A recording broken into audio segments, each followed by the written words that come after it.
Hi, so I'm going to put together a short 3-minute video on some DBT skills that you can use when you are struggling a little bit, either with emotions that you're experiencing or um, choices around meals or anything like that. So you can use this to kind of help you connect a little bit more back to your recovery voice and slow it down and then make a decision so that it doesn't automatically come from the eating disorder.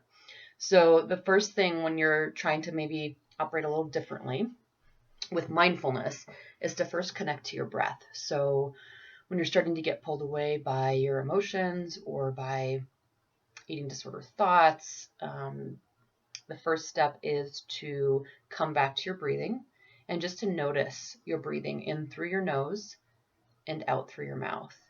And as you're noticing your breathing, some people find it helpful to add on a particular color. So you're noticing and breathing a particular color in or breathing a particular color out. Some people have talked about finding it helpful to notice a smell.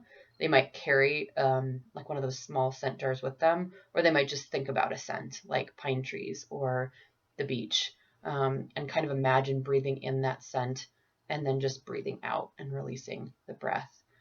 Some people use numbers, although I encourage people to be a little bit careful with that because that can be, for some people, more a little bit more rigid than maybe is going to be helpful. So, but you can use that if you think that's helpful, to breathe in like to the count of 1 and breathe out to the count of 1, and then breathe in to the count of 2 and out to the count of 2. And so when you're doing the mindful breathing, it's important to remember that it's not, although you might feel relaxed after it, that's not kind of the intention of it. The intention as you're doing the breathing is to really notice your breathing. And as you're noticing your breathing, you might have thoughts pop into your head. So you might think about what you need to do after you're done with this exercise, or you might think about work. And the goal of the mindful breathing is, as you start noticing yourself getting pulled away by thoughts or sensations in your body or emotions, that you just gently pull yourself back and continue to reconnect to your breathing. And that's a really normal experience to have as you're working to notice your breathing, that you are going to notice thoughts and feelings and sensations. And so just to observe them and then gently come back to your breathing and not get pulled away by them. So as you practice the mindful breathing, everyone's time might be different. I would encourage you to do it for probably 5 minutes would be a good place to start. But if that's too much for you, you can always shorten it to 3 minutes or even just a minute, just to get familiar with it and get into the practice of this. This can be something that you can use before you sit down to eat. It can be helpful to just ground you a little bit so that you're really clear and mindful when you're eating, and maybe even doing it throughout the meal or throughout the snack if you feel like the eating disorder is starting to pull you away or there's starting to be a lot of emotion around the food, that you might come back to your breathing.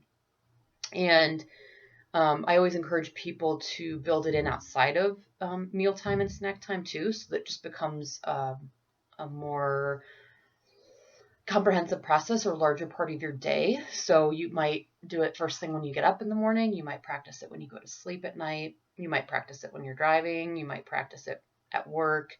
And so just getting really familiar so it feels like it can integrate throughout the day, because the really exciting thing about the mindful breathing is that you can take it with you wherever you go. So if you're at work and you're starting to feel very anxious, or the eating disorder voice is getting louder, it's a really quick thing that you can do at work that nobody even notices you're doing.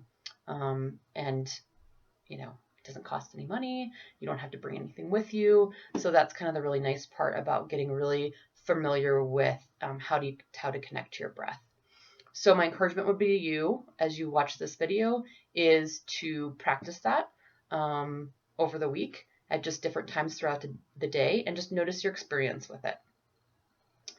All right, so enjoy, and we will catch up when we meet next.